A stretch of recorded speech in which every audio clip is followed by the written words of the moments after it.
Hey yo guys, what's happening? And welcome to another episode of the Post Up. And in the studio, man, we have my boy Lethabo. What do you do, boy? How are you guys? Hey, what's happening? Hey, what's up? What's up, man? So, man, it's quite an exciting time for us. Lethabo is a very exciting guy, very interesting. And I want to unpack exactly what he does and why exactly he's on the show, man. So let's jump into it, man. How you doing, bro? I'm good. Yourself? Easy, you good, bruh? Hey, man, just trying to keep up with this whole COVID nonsense, but hey. Yeah. No, man. So I think so Lethabo is quite interesting, man. Like he's a well-rounded sports guy. Yeah, You know, a very well-rounded sport guy from cricket, soccer, basketball. So let's just unpack exactly what he does, man. So let's jump into it, man. So you're a physio, right? No. You're not a physio? Not a physio. Okay. Yeah. Almost Expand on like a that. physio, but I'm not a physio. Yeah. So I'm a sports medicine consultant, actually. So Okay. my career started in physio, so I went to Wits and studied physio. Well, before that, I wanted to be a doctor. I wanted to be a surgeon. But yeah, studied physio because I ended up finding out I'm a pretty good athlete. Okay. And then when I was in my physio year, I decided I want to do ComServe. So then I ended up changing and doing Biokinetics, and that's when I did, because I felt it was an easier route to get into sports instead of doing like sports physiotherapy. Yeah. So I did Biokinetics, and then just recently I finished my postgrad in sports medicine, so in the UK. So that's how I became a sports medicine consultant. But overall, I just say I'm a rehab specialist or a physiatrist, as they would say. Yeah. Yeah, but yeah, I think I'm just a rehab specialist with affinity to sport. Okay. So I think for me, what's very exciting and interesting about you is your affiliations to different sports and different sporting teams. You know, like I mentioned earlier, there's a bit of cricket, there's a bit of soccer, and rugby. There's also basketball. So can you chat to us about the different spheres, you know, that you're in? So, how did I get? Yeah. I've always liked sports. I was a nerd in school. Yeah. Okay. What the sporting nerd, bruh? No, not even sports. So you were like the jock slash no. top 10 I was guy. a nerd. Yeah. Don't be fooled. I used to suck my thumb. Yeah, I wore glasses, as you can yeah. see. So I was a nerd. Yeah. Nobody liked me. Yeah. You know, I got bullied. Don't worry, I'm cool now, so Yeah. it's fine. Now you got the tats, man. yeah. So Hey, I'm sure there's a lot of love from there's a lot of love. So Hey, that's exactly that's exactly how the whole Yeah. sporting thing came about. Yeah. You know, it was about getting the love from yeah. the other side. The you other know? side. Yeah. So started playing sports, Yeah. figured out I was good at it, and the more I played, the better I got, the more numbers I got. So Okay. you know, it became Yeah. became a thing. It became like a part of me. So Yeah. I worked harder on the sporting field Yeah. just to supplement whatever talent that I had, and Yeah. then that's how I got everything else. So my parents used to say, you know, try swimming, go try cricket, Yeah. go try rugby, Yeah. go try whatever there was. And also, you know, going to private school, they make you every term you must play 2 sports. So Yeah. you were forced to get into it. So that's how I got into that whole sporting sphere. Yeah. And then obviously as I grew older, had my growth spurts, became better at certain things, and that's when I started channeling my sporting career.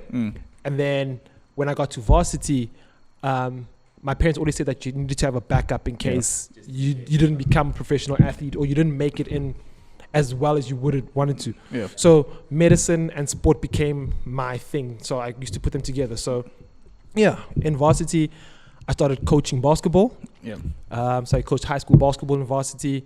And then when I used to do like my practical work, I'd work in school. So I'd do netball at a school, at a girls' school, then go do soccer at a soccer school, go do rugby. So I became a little bit well-versed across the sporting board. I felt that if I could treat one athlete, you know, everybody rolls their ankle.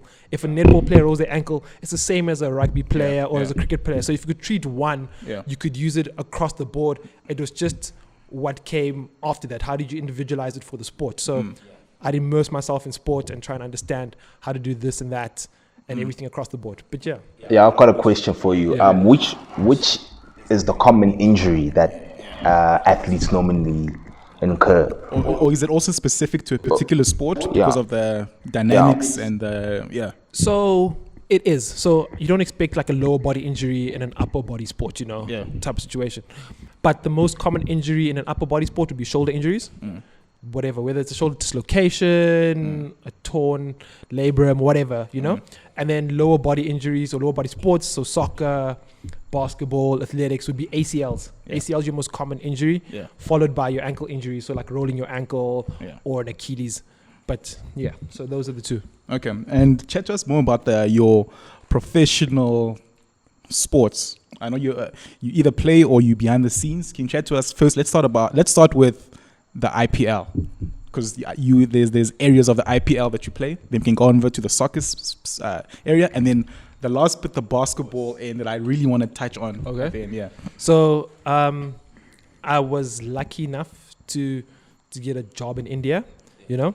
So I work in a sports medicine center, and I got the overall experience. I got to work with every single sport on a daily basis. Yeah. So I've gotten to work with a lot of cricket, you know. So I've gotten to work with IPL cricket players. I've gotten to work with like state Indian cricket players, like national Indian cricket players. You know, I've really enjoyed that. It gave me a whole new perspective and love of cricket. I've never been the guy to sit for 5 hours and walk in with the bowler. You know, I'm not that guy. But it gave me a newfound respect, because it's not even the national sport. That's the funny thing. You know, hockey is the national sport of India. India? Yeah. Seriously? Oh yeah, they're actually quite dope in the Olympics, bro. The women's and the guys team. So specifically the women. Cricket is like it's the people sport. You know, it's like South Africa. Soccer is the people sport. So in India, cricket's the people sport. So you work a lot in it. We have a cricket academy where in our sports medicine center, you know.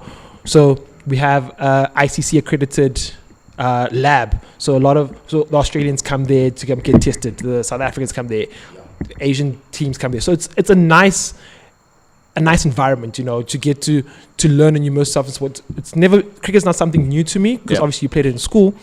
But working in the cricket sphere was the first time I actually got to do it when I moved to India. So it's as big as it is, I had to learn on the fly and make sure that was where I was. And taking it a few steps backwards, you know, how does a guy from Wits in Johannesburg, you know, make it to India? Like, how did you get in? You know, what was the first? Because I think everyone wants to know. It's nice that you're there, but how did you get in there? You know, how, for me, a simple guy from Johannesburg, how do I make it at such a big level? You know, how'd you get there? So I like what you say, simple guy. I think I'm also a simple guy.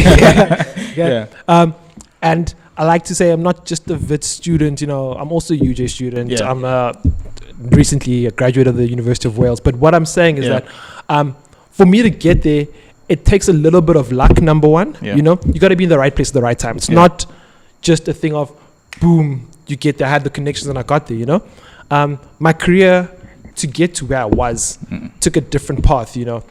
Before I was where I am, I used to work in a spinal rehab center. So that's what I used to do, and do a lot of spinal. In Johannesburg? In Johannesburg and in Durban. Okay. So that's what I used to do. Most of my patients were spinal rehab patients. And how I got into sport was working with the Paralympic team, the South African wheelchair basketball team. And that's how I got into it. So I never slept. You know, people generally say, you know, I don't sleep, I work so hard. I genuinely never slept. From the time I finished varsity, I'd work every single job that I could get my hands on.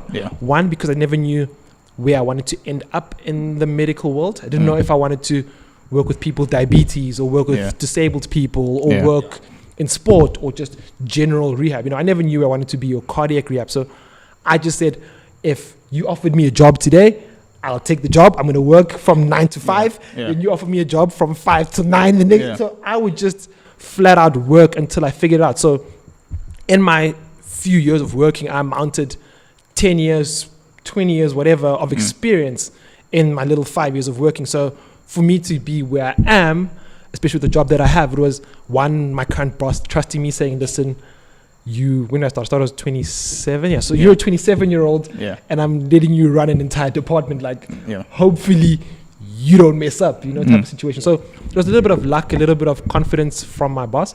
But again, it was, for me, all the hard work I put in to make sure that I knew I wanted to work in sports. And so whatever the opportunity, whether it was Pirates knocking on my door, it was Man United that I hate, but whether it was Man United, whether it was the Lakers, whoever was to knock on my door and I had the opportunity, I was never going to say, no, I'm not going to take it. I was going to pack my bags up and go. And I'm still in that same situation where should a better opportunity arise, I'm the one to pack my bag and be like, yo, we'll figure it out when we get there. It's not, it isn't always about the money. And that's what a lot of people don't realize. Look, money's great. We need money for everything. But sometimes taking a 10,000 Rand pay cut to know that I work for Man United and I can put on my CV, you know, makes that difference. You know, at the end of the day, you worked for Man United. When you come back, everybody. But best believe, Man United ain't going. Man United pays very well, so I doubt. I wouldn't know. I support a better team, so hey. But yeah, so it was, like I said, it took a little bit of luck and being in the right place at the right time, and just, you know, nothing's made overnight. You work and you hope for the best. Okay, so that was so talk to us about the basketball, because I think basketball, that's something that you actually played in, you know. So tell us about the genesis of basketball. How did you fall in love with basketball? You know, like there's that basketball movie, Loving Basketball. When did you fall in love with basketball, man? Chat to us about that, man. So I don't know. So my mom used to work in the US for a very long time, you know, as for my majority of my childhood. So were you there as well? Did you grow up there? No, so I went to high school for a couple there, but mostly I was born and bred, raised South Africa. So my mom worked there. So the only way I could associate my mother in my life was an American sport. And so it was baseball, football, basketball. Those are the American sports. Oh, and ice hockey. So so for me, when my mom used to come back, she used to bring me back basketball gear. So that's obviously how the love started. So my first pair of shoes were a pair of Iversons. And then my first basketball. Reebok, right? The Reeboks. So the Answer 4, I even remember them. So those were my first pair of basketball shoes. And so from there, it started, the love started being cultivated from that. Every time my mom would come back, I'd get a new basketball jersey, I'd get a new pair of kicks. And that's how I ended up loving basketball. You know, that's where it built. But basketball was never my first sport. It was never my first love. I loved track and field. That's what I did. I was a track and field star. What was your race, man? So I used to do high jump, long jump, 100 meters, and hurdles. Those were my stuff. And what was your time for 100 meters? I want to see. Faster than your time. I want to see something. Yeah, you're faster than me. I want to see something. Hint, I want to see something. Because I was a pretty decent 100-meter athlete. I was like, alright, I wouldn't make the Olympics decent, but like I was good. I ran a 10 flat. 10 flat. So it's I had a 10 flat and a 205 high jump. And a 7 long jump. So it wasn't like you fast. I was okay. Hey, you faster than Jimmy. That's what I can say. So I was a 10 something. So I was like, nah, man, I'm fast. 10 flat though. You guys are fast, bruh. You guys are fast. Running away from goals. That's why. Yo, I know you guys. So when did you reach your 10 flat? How old were you? I think I was in matric. Or I just come back from America, so I was in matric. So I just torn my ACL. So a year and a half before I tore my ACL. So I tore my ACL playing basketball. And hence why I say basketball was never my first love or my first sport. I had played basketball because I saw a 13-year-old dunk in America. I was like, I want to do that. That looks fun. Although I was like 5'8". But that's nonetheless. So I tore my ACL playing basketball, which led to a lot of other things, like my athletic career, like going the way it went. You know, I thought I was going to be Olympics, World Commonwealth Games, blah, blah, blah, being a sprinter. But after rehabbing from my ACL, I didn't find the motivation to go run again. You know, it's just, it's hard to play a one-man sport, to continually get better at a one-man sport. So basketball became that outlet. I had always known basketball from the time I was a kid. I was not good at it. I was decent, you know. But because I was athletic, I could add on to, I could hide, basically. I was like Westbrook. I can hide the fact that I couldn't shoot. So, you know, but I learned the skills as I got older. So basketball, because of the team sports and community, I had people always pushing me, people looking out for me, people being like, no, do this, do that. People that had gone through similar injuries, if not worse, but had that support system that kept them going. And that's how the love became bigger than what it was. So it was already cultivated from a young age. It just was brought out by me getting hurt. And then again, I got hurt, which led to me becoming a professional basketball player, which is weird, but nonetheless. So that's what got me to where I was. So chat to us about your professional basketball. I know you play in the BNL league. Can you expand on that, and also just the team that you play for, the BNL league, the dynamics of the league, and I've heard of a breakaway league called the JBL. So can you just chat to us about what that means and just your story around that? So before the BNL, there were leagues where there were prior leagues, where the stars played, your Quintons, your Newells, your Cyrils. These are your South African Janes, right? These are South African Janes, These are the guys that I look up to, These are the guys I'm like, I wish I was your height and did what you did in your time, So these are the guys that there was leagues before that. And then when I got to varsity, there was nothing for me to do other than play in varsity. So that was the most competitive basketball you were going to get in South Africa, which was the varsity league. And while being in varsity, the BNL started. So this was like, oh my gosh, finally there's a professional league. Mama, I made it type of situation. I'm going to get paid. I'm going to have a Bentley. I'm going to have a Roby. I'm joking. I don't think you were thinking that far. But it was that situation. So I think the BNL's 10 years, I think, now. So I played back then. And then I played for various teams. So after varsity, when I was in varsity, I played for the Northern Cape team for a year. And after that, I graduated and moved to KZN and started working. So when I moved to KZN, I played for the KZN Marlins for probably one of the greatest coaches, for Craig Gilchrist. And then I moved back to Joburg before moving back overseas. And so currently I play for the Northwest Eagles, but it's more, I play. Let's call it that.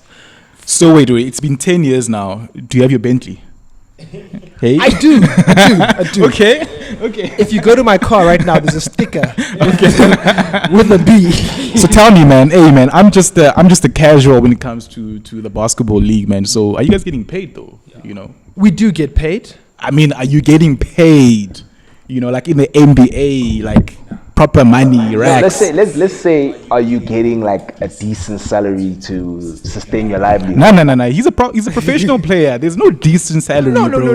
I'm a medical practitioner by profession. I'm a basketball player for love. It ain't about the money. So that's your answer. So yeah. Do you want like a political answer or do you want like my answer? So I think it goes both ways. So I think for some people, it sustains their livelihood. For others, like myself, it's extra money. Pocket money? So it doesn't sustain my livelihood for me personally, you know? So I think there's a lot of growth that could happen. It just needs the right people to invest in it, and that will allow it to become what it could be or what it should be, basically, So there's a lot in it. I feel. Who are the sponsors currently right now? Wow. I don't know at the moment. So before it used to be. Do you think is the actual money? Because I mean, for me personally, my perception of the BNL is it's not very well publicized. I mean, I know that the league is coming back next week, but no one knows about it. I don't see too many sponsors throwing their hats out to them. So I'm just wondering, is it well funded? Is it what's happening? There's funding from Tsogo-san, if I'm not mistaken.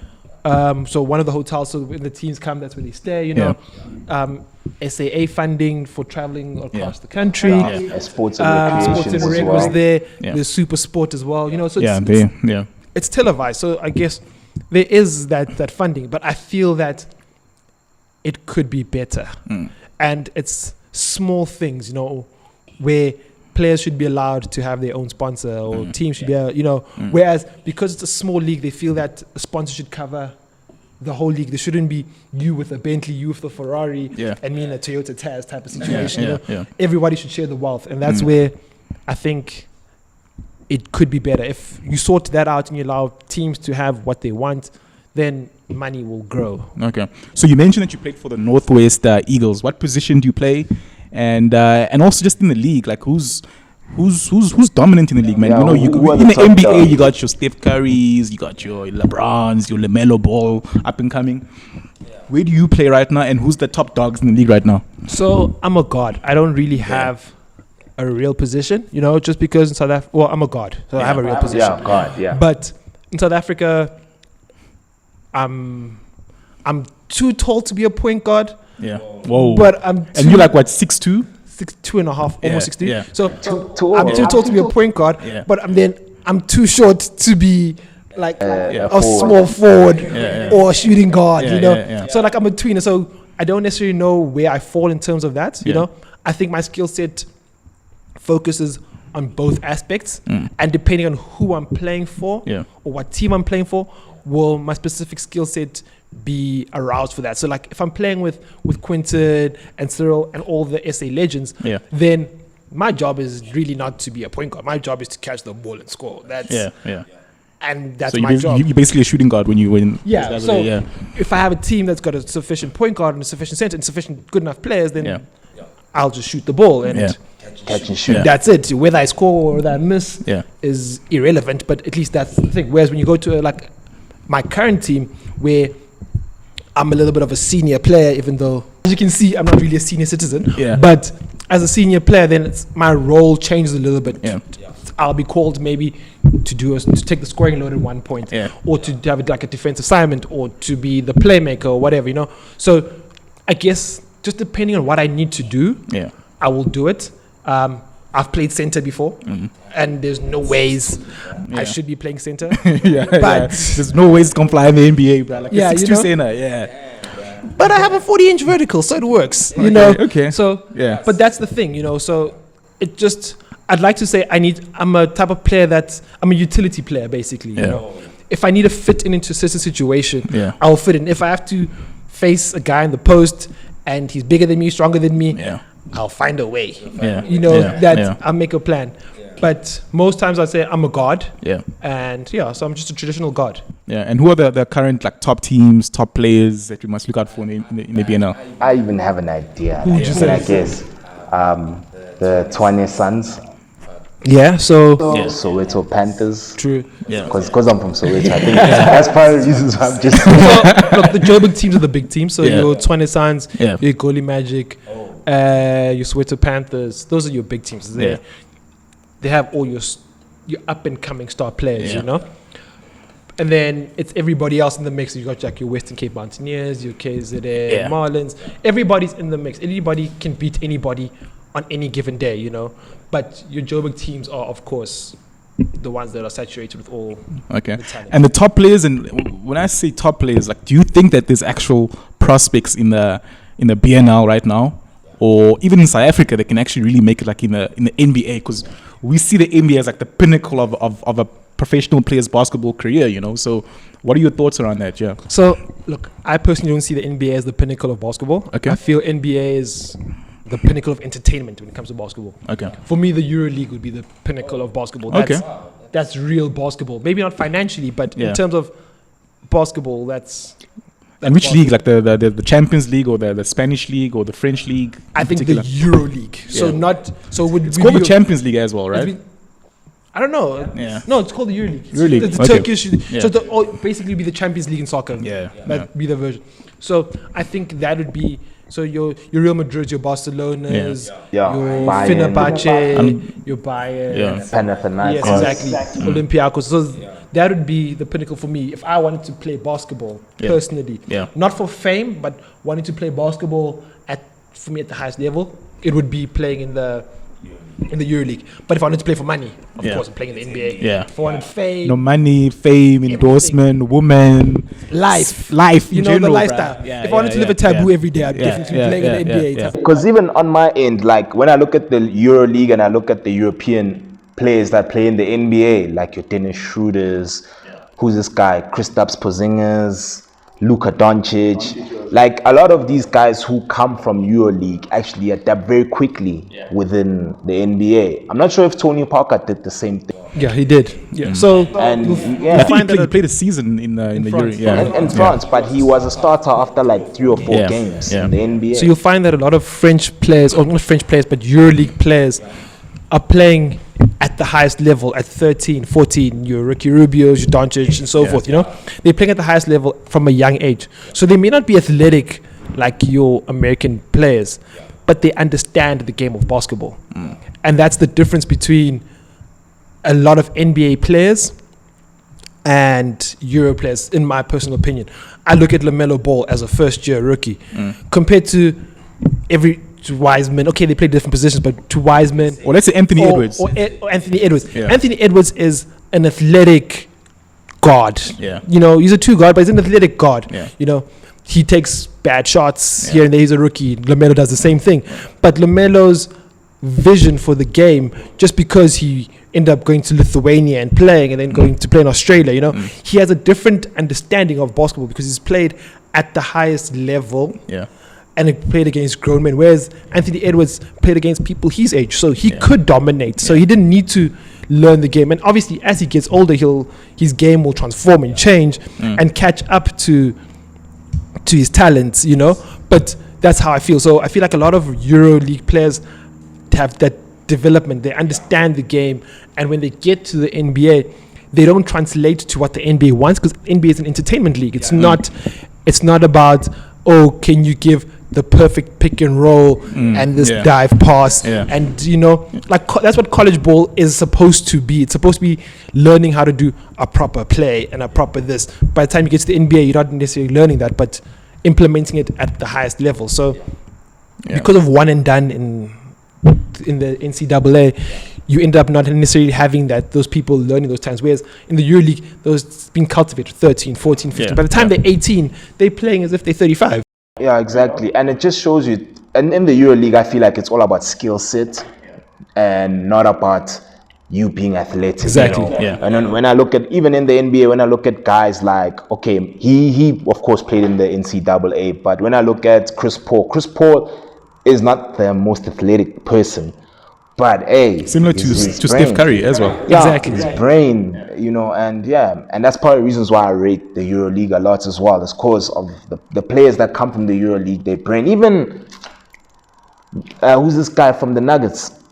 Jokic as well. Yeah, even Jokic. I mean, that guy's brain is.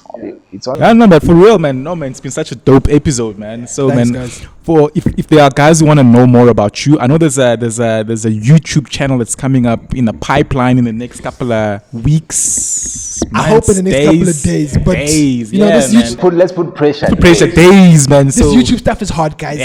You hands yeah. that are out here doing makeup tutorials, I respect you guys. This thing is hard. hard. We know it's hard. I'm man. watching these guys. I got lights, cameras, I got mics. Yeah. But yeah, so I am starting a YouTube channel. Yeah. It's something that's out of the ordinary, especially for like the South African market, you know. Yeah. It takes my love of sport and my love of medicine and puts it together. So it's more a thing of trying to give the layman, and by layman it's not a bad word, guys, but it's like the everyday man understanding what's happening. So tomorrow morning when you wake up and Kevin De Bruyne is not on your fantasy team, or he's got a little cross because he's injured, I'm trying to explain what the injury is. So he pulled his hamstring. What does a hamstring pull mean? Type of situation. Or what does a rolled ankle mean? And why do they say this guy's going to be out for 8 to 6 or 6 to 8 weeks or for 4? That's basically what it is. Just taking the medical side of sports and then making you enjoy it. And along with little things, you know, like teaching people when you're at the gym and you roll your ankle, what to do. When you're at the gym and you've pushed and 2 days later you have pains in your body. What does that mean? It's just trying to take a different angle on sports and medicine, trying to make it as easy for everybody to understand. So that's what it is. No, for sure. We're gonna put the link down at the bottom of our channel. I mean, of our episode. So guys, don't forget, like, subscribe, share. Please share. I definitely need to learn these things for my channel. And just follow my boy Lethabo on his new journey, man. So guys, it's been real. It's been a fun episode, and catch you guys next week. Peace. Thanks, guys.